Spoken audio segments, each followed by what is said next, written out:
Okay, hey everybody, we're here with the one, the only Rick Berchstrom, my favorite appraiser. And I'm not trying to butter him up or anything, but you never know, I might need to at some point. Sure.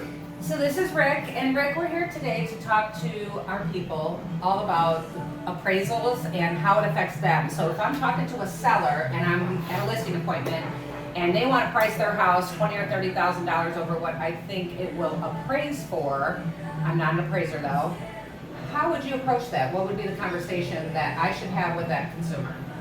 Yeah, well, I would say, the first hurdle, when listing the house is you want to get it under contract, right? And the market, the competing agents have the same access to the information that you have, that the appraisers have, so they may perceive it as overpriced too.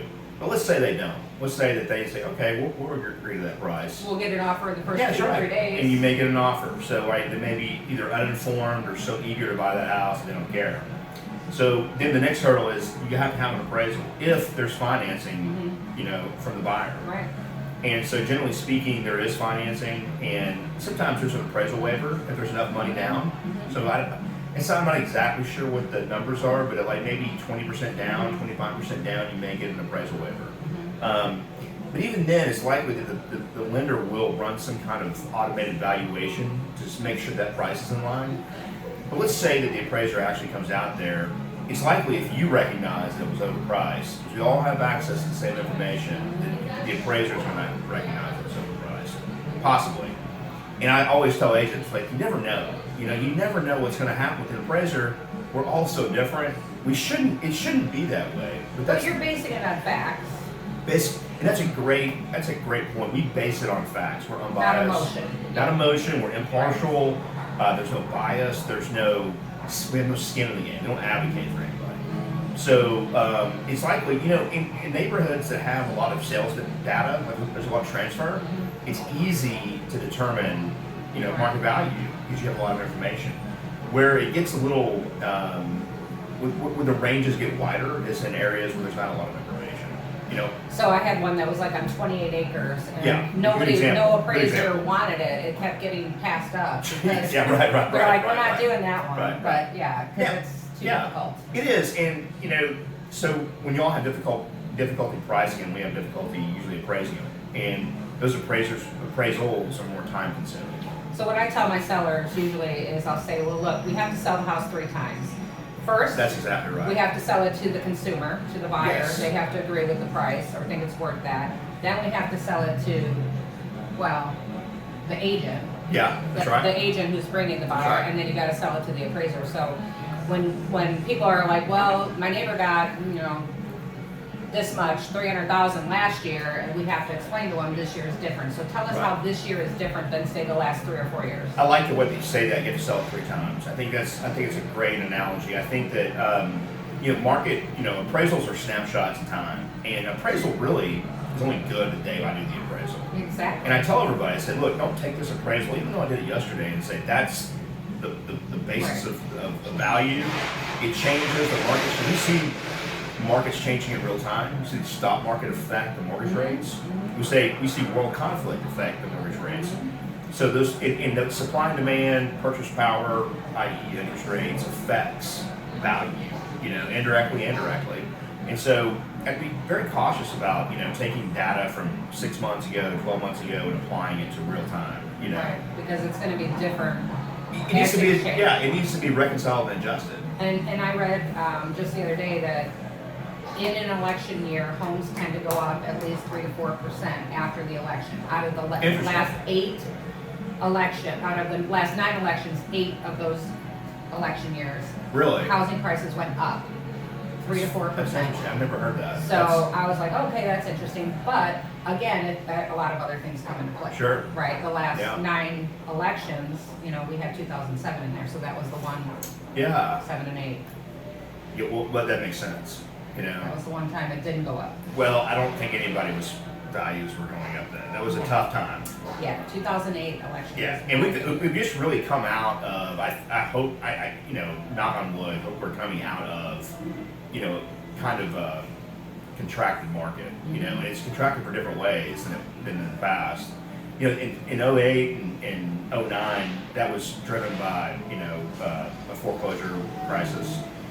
to some Jobs. degree, jobs. And this market is different. It's inflation and it's lack of inventory. And so it's really fascinating. I've been doing this about 25 years, and to see these different cycles occur. And the things. Do you see the cycles repeating every so many years, I see, 9 years? I do. I see. There's definitely a trend as I look back. The longer I stay in, the more I look back, and I see a trend. It seems like there's always something about every 7 or 8 years. Like it's not exactly the same, but there's something there.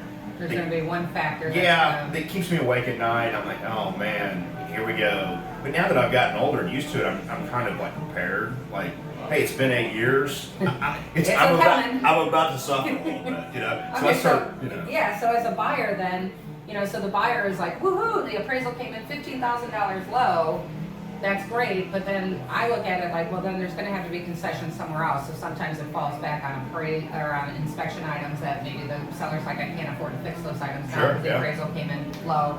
So it can be good because they're financing less amount, but from a buyer perspective, I mean, it could be a big hurdle to get over, you know. And what I will caution, you know, any seller, like, you know, and I think this is where agents and appraisers are different. Like, I really respect the fact that the agents are trying to get as much as they can from their client. That's the purpose, right? Yeah.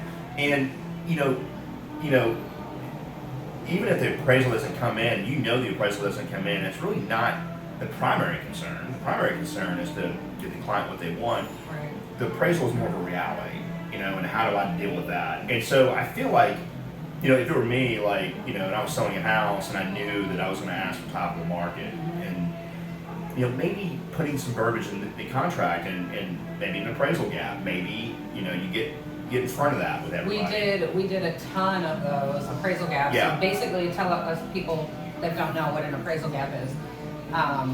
Basically, it's like if the house is $300,000, you're going to do an appraisal gap. So if the house comes in at $275,000, you're going to pay that $25,000 difference out of pocket, or $10,000 or $5,000, whatever that individual buyer is comfortable with. And we saw that happening a lot because so many people were bidding on houses. I was telling a client the other day, I had one guy did $50,000 over ask and waived the appraisal. And so we didn't know what the appraisal came in at. He had enough down payment that it wasn't a concern to him. So he paid $50,000 over ask. We had 15 offers on that property. Yeah, I mean, here's the thing, you know, like appraisals are for lenders, you know, and they're protecting their asset. That's right. The asset, the collateral there, and I'm basically like a field underwriter for the lender. And you know, the lender wants to make a deal, everyone wants to make a deal, but they want to know what they're getting. And so I just go out there and report the facts, and that's really all I do. I'm just a reporter. And I always say you guys look at data from the past, and agents are looking at the past, but we're also projecting what the future is and what the current market is too, because we're like, there is no inventory. There is no, you know, like this is the only house in this price point in this neighborhood that's been for sale in the last 6 months. So it's going to be a hot property. You just know. Yeah, and I think also too, like, you know, if I'm selling a house and I know that the supply is really tight, and I know that I have a product that maybe appeals to a lot of people, and that maybe the past doesn't really reflect the current, you know, because there's not enough information. You know, I'm not so concerned about what the appraisal. I mean, I really want to sell my house for what I want to sell it for, and then I have to decide: is that appraisal problem mine or is it the buyer's?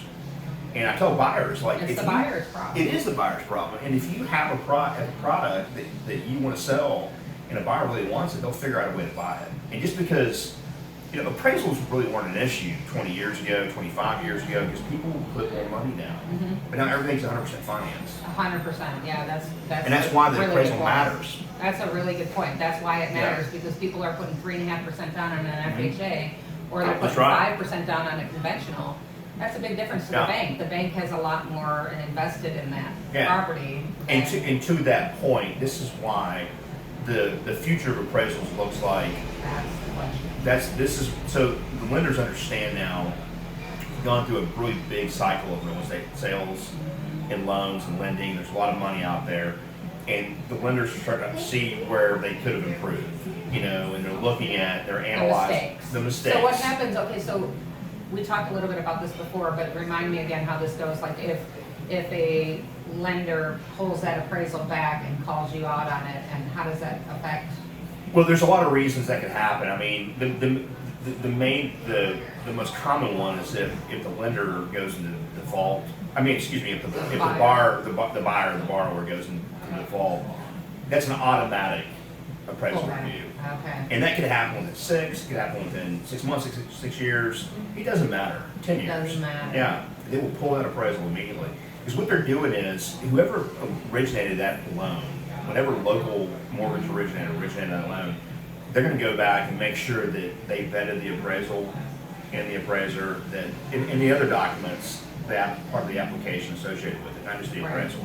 Like all of They're going to say, hey, information was yeah, true did you do and your due accurate. diligence when you sold us this loan, saying it was, they call it rep and warrant, you know? And so if they find any errors in that appraisal, and they typically, if you look hard enough, you can find what you're looking for. And they can come back to the appraisal, they come back to the lender and say, you're going to have to buy this loan back. Wow. It's a big deal. Wow. And so That is a the big appraiser automatically is under the microscope to defend whatever it was. They typically, these lenders, I'm talking about Fannie Mae and Freddie Mac, you know, The big boys. the ones that really control, pull the strings, make the rules. And typically, if Fannie Mae reviews the appraisal, no matter how old it is, and they find some, you know, errors, they'll refer that to, as a complaint to the board. And they've been doing it for the last 2 years, like they're inundating the boards with complaints.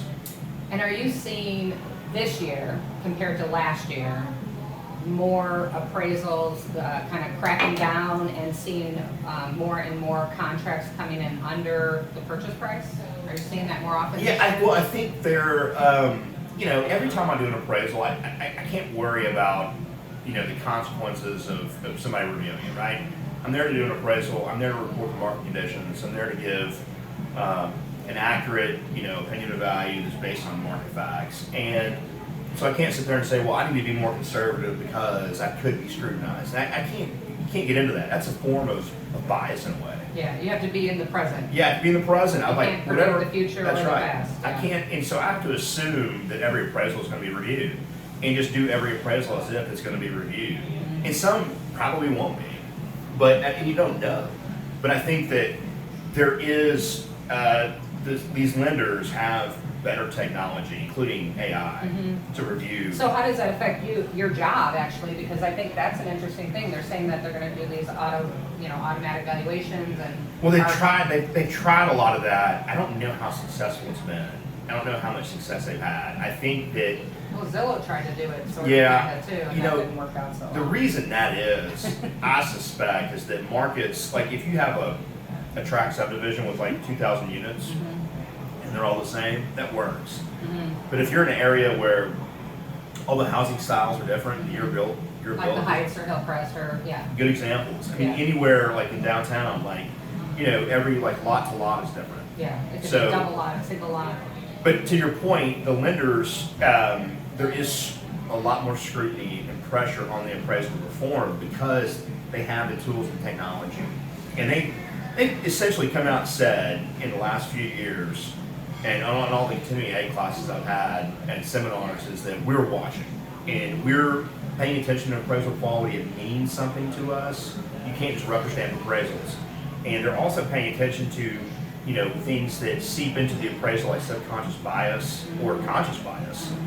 You know, and that's a big topic, and it's important, and I'm glad that they're addressing it, because, you know, it's not my job to go say, well, you know, I don't like granite countertops, so I'm gonna, you know, Just lower the value. right, or I don't like this neighborhood, Yeah. you know, I don't like this housing style, I don't like, and the worst, most egregious, and it's illegal, is like, I don't like the people that live here.